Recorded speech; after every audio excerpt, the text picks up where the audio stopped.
कौन है जो इस मुल्क में हमारी आजादी लेना चाहता है, हमारी आवाज बंद करके? वो कौन है जो कहते हैं कि तहरीक इंसाफ से दूर रहो, नहीं तो हम तुम्हारी ऐसी की तैसी कर देंगे? वो कौन है?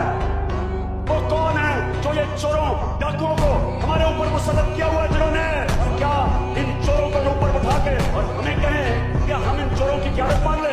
मैं इनसे पूछता हूँ, हम जानवर हैं, हम भेड़ बकरी हैं, हम गाय भैंसे हैं, हम इंसान हैं, हम मोहम्मद मुस्तफा सल्लल्लाहु अलैहि वसल्लम की उम्मत है, हम अमर बिल मारूफ पर चलने वाले, हम कभी इन चोरों को तस्लीम नहीं करेंगे। मैं आज ऐलान कर रहा हूँ कि मैं आज नहीं, मैं हर बारी इस मार्च में ऐलान करता रहा हूँ कि अगर इन चोरों के नीचे हमने गुलामी कर दी है, मेरे लिए मौत बेहतर है, इससे बेहतर है मर जाओ, क्योंकि इनकी गुलामी करने से ज्यादा जिल्लत क्या हो सकती है? बेहतर इंसान मर जाए। मैं कभी इनको तस्लीम नहीं करूंगा। हमारी जंग, ये जो ताकतवर टोला मुल्क के ऊपर कब्जा करके बैठा हुआ, जिसके लिए एक कानून, अवाम के लिए दूसरा कानून, गुलामी की जंजीरें तोड़ने के लिए हमें आजादी चाहिए, इंसाफ चाहिए। उम्मीद करता हूँ कि आपको आज की वीडियो अच्छी लगी होगी।